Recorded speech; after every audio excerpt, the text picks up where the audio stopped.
సత్యాన్వేషకులు జనన మరణ ప్రవాహం నుండి విముక్తిని స్వేచ్ఛను పొందేందుకు లక్ష్య సాధనకు సద్గురువును ఆశ్రయించి వారి మార్గదర్శకత్వాన్ని కోరుతారు. నిజంగా అన్వేషణ చేయాలనుకునే వాళ్ళు ఏం చేస్తారు? ఈ జనన మరణం అనేది ఏది ఉందో, చావు పుట్టుకలు ఉందో, ఇందులోంచి నేను విముక్తుడిని అవ్వాలనుకుంటారు. మళ్ళా పుట్టాలి, మళ్ళా చావాలి అని అనుకోరు. విముక్తి అవ్వాలనుకుంటారు. అలాగే స్వేచ్ఛను పొందాలనుకుంటారు. అదే వాళ్ళ లక్ష్య సాధన అన్నమాట. మనకి ఏంటి లక్ష్యము, ఎందుకు మనం పుట్టాము, పుట్టిన తర్వాత మనం సాధించాల్సిన లక్ష్యం ఏంటంటే ఈ జనన మరణ ఏ చక్రం అయితే ఉందో, మళ్ళా పుట్టడము మరణించడం అనేది ఏముందో అందులోంచి మనం విముక్తులు అవ్వడం అన్నమాట. అది మన లక్ష్యము. ఈ సాధన కోసమని సద్గురువుని ఆశ్రయిస్తారు. అలాగే వాళ్ళ మార్గదర్శకత్వంలో వీళ్ళు తిరుగుతూ ఉంటారు కదా. నిజంగా సత్యాన్వేషణ చేసేవాడు అలా ఉంటాడు. ఏదో వెళ్ళాము, ఏదో మాట వింటున్నాము, మళ్ళా వచ్చేస్తున్నాము అనే వాళ్ళని సత్యాన్వేషణలు అనలేము. ఎందుకంటే వాళ్ళు కేవలము ఏదో టైం పాస్ అన్నట్టు, ఏదో ఒకసారి చూసి వద్దాం అన్నట్టుగానే ఉంటుంది. కానీ నిజంగా వాళ్ళకి ఒక లక్ష్యం ఉండదన్నమాట. లక్ష్యం ఏంటో తెలియదు, లక్ష్యాన్ని ఎలా పొందాలో తెలియదు, ఆ పొందడానికి సద్గురువుని ఎలా చేరాలో తెలియదు, చేరినా ఆయన చెప్పిన ఆ మార్గాన్ని ఏ రకంగా అనుసరించాలో తెలియదు. ఇవన్నీ తెలియని వాళ్ళని మనం సత్యాన్వేషకులు అని అనలేము. కాబట్టి నిజమైన సత్యాన్ని అన్వేషించే వాళ్ళు, వాళ్ళ లక్ష్యం ఏమవుతుందట? జనన మరణాల ఈ చక్రంలోంచి బయటపడడం అవుతుందట. అందుకని ఆ జనన మరణాల నుంచి బయటపడడం కోసము వాళ్ళు సద్గురువుని ఆశ్రయిస్తారట. అవి సహజంగా ఎలా అవుతూ ఉంటది? సంభాషిస్తూ ఉంటే వీళ్ళు మాట్లాడుతూ ఒక ప్రశ్న అడిగితే అవతల సద్గురువులు మాట్లాడుతూ సంభాషిస్తూ దానికి జవాబులు చెప్తూ ఉంటారు. ఇవి సహజంగా జరుగుతుంటాయి. ఆ జీవితము చాలా సాఫీగా శాంతిగా గడుస్తుంది చాలా వరకు. అలాగా ఒకరికొకళ్ళు గురు శిష్యులు మాట్లాడుకుంటూ ఈయన అడిగే ప్రశ్నలకి ఆయన జవాబు చెప్తూ ఉంటే అలా శాంతిగా సాఫీగా జరుగుతూ ఉంటది. అది స్వల్పకాలంలోనే ముగుస్తుంది. అది ఎంతకాలం ఉంటుందంట? కొంతకాలమే అలా ఉంటుందంట. ప్రజలు ఇహంకరణ పరానికి ప్రాముఖ్యత ఇస్తారు. నిజానికి ఏమైపోతుందంటే మనం ఎప్పుడూ ఆలోచించిన మోక్షం అనగానే మనకేమనిపిస్తుంది? ఇప్పుడు బ్రతికున్నంత కాలం ఏమో చాలా కష్టాలు పడిపోతాం, కానీ ఒకవేళ ఇవన్నీ సాధనలు చేసేస్తే ఎప్పుడైతే శరీరాన్ని వదులుతామో అప్పుడు మోక్షం అనే ఇంకా ఎక్కడికో వెళ్ళి అక్కడ సుఖాన్ని అనుభవిస్తాము అని శరీరాన్ని వదిలిన తర్వాత అంటే పరలోకం గురించే మనం ఎక్కువ ప్రాముఖ్యత ఇస్తూ ఉంటాం అనమాట. సో ఎందుకంటే మన అవగాహన అలాగనే ఉంటుంది. ఇప్పుడు అదంతా మారిపోతుంది.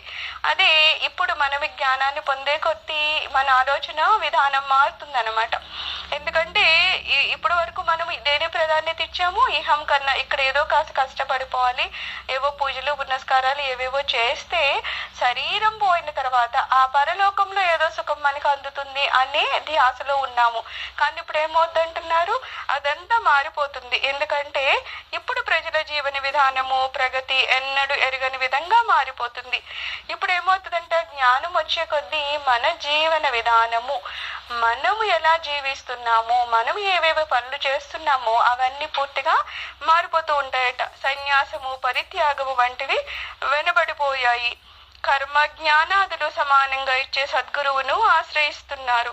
అయితే ఏంటి, ఒకప్పుడు ఏదో సన్యాసం తీసుకుంటేనో అన్ని త్యాగం చేసేస్తేనో ఏదో మన జీవితం మారుతుంది, లేకపోతే మోక్షం దొరుకుతుంది అనే ఒక ఆలోచనలో ఉంటారనమాట. మామూలుగా చెప్పాలంటే సన్యాసం పుచ్చుకునేవాడే ఆధ్యాత్మిక మార్గంలో ఉన్నట్టు, లేకపోతే వాళ్ళు మాత్రమే ఏమిటి పూజలు పునస్కారాలు చేయాలి, భగవంతుడి గురించి మాట్లాడాలి అనే ఆలోచనలో ఉండేవాళ్ళు చాలా మంది ఉంటారు. వాళ్ళే ఏదన్నా కాస్త ఒక్కడు కాసింత ఎక్కువ భగవంతుని ధ్యాసలో ఉంటే నేను సన్యాసం తీసుకున్నావని అడుగుతారు. అంటే వాళ్ళ దృష్టిలో ఏంటి, ఒక ఆధ్యాత్మిక మార్గంలో నడవాలంటే నువ్వు సన్యాసం తీసేసుకోవాలి, అన్ని పరిత్యాగం చేసేయాలి, అంటే ఎటువంటి బాధ్యతలు బాధరబందీలు లేకుండా ఏమి చేయకుండా ఉన్నవాడు మాత్రమే ఆధ్యాత్మిక మార్గంలో నడవాలి అనే ఆలోచనలో ఉన్నారు. కానీ ఇక్కడికి వచ్చేసరికి ఏమవుతుంది, ఇవన్నీ మన ఆలోచన విధానం అంతా మారిపోతుంది అనమాట.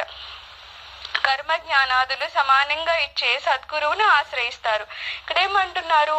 ఒక సద్గురువు కేవలము జ్ఞానాన్నే ఇస్తారు అని అనుకుని ఆ తత్వం నుంచి బయటకు వచ్చి కర్మ జ్ఞానం, స్వామి ఏమంటారు, నువ్వు నీ కర్మం చేస్తూ ఉండు, నీ బాధ్యతల్ని చేస్తూ ఉండు, అదే సమయంలో జ్ఞానము అంటే ఆత్మ జ్ఞానం గురించి విచారణ చేస్తూ ఉండు, ఆత్మ విచారణ చేస్తూ బాధ్యతల్ని కూడా నిర్వర్తించు అంటారు. అంతేగాని బాధ్యతల్ని వదిలేసి కేవలము జ్ఞానము జ్ఞానం అని చెప్పేసి సన్యాసం పుచ్చుకుని ఎక్కడో కూర్చొని ఉండమని స్వామి చెప్పారు.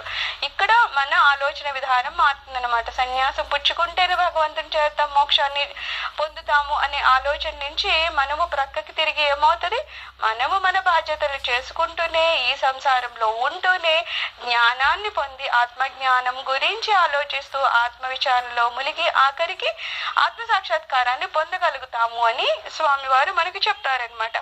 ఇప్పుడు ఆ సద్గురు సందేశము విశ్వవ్యాపకమైనదై ఉండాలి. అప్పుడు ఏమంటున్నారు, ఈ స్వామి వారు ఏ సందేశం అయితే ఇస్తున్నారో ఇది విశ్వం అంతా వ్యాపించిందై ఉంటుంది. సమస్త మానసిక పరిధిని అడ్డంకుల్ని అధిగమించి భౌతికంగా దేశ కాల మతాలకు అతీతంగా ఉంటుంది. అయితే ఏమంటున్నారు, ఈ స్వామి వారు చెప్పే ఈ ఆత్మ జ్ఞానం అనేది కేవలం మనకి, మన శరీరానికి, మన మనసుకి మాత్రమే పరిమితం అవుతుందా? లేదు. స్వామి ఏం చెప్తారు, నీలో ఉన్న ఆత్మ విశ్వంలో ఉన్న అంతటా ఉన్న ఆ ఆత్మ ఒకటే అని చెప్తారు. ఇక్కడ ఇంకా పరిమితం ఏమన్నా ఉందా? దేశానికి గాని, కాలానికి గాని, మతానికి గాని ఏదైనా సంబంధం ఉందా? లేకపోతే దానికే అని ఒక పరిమితం ఉందా? లేదు. అది అపరిమితమైంది, అనంతంగా మొత్తం విశ్వం అంతా వ్యాపించి ఉంది అని చెప్తున్నారు.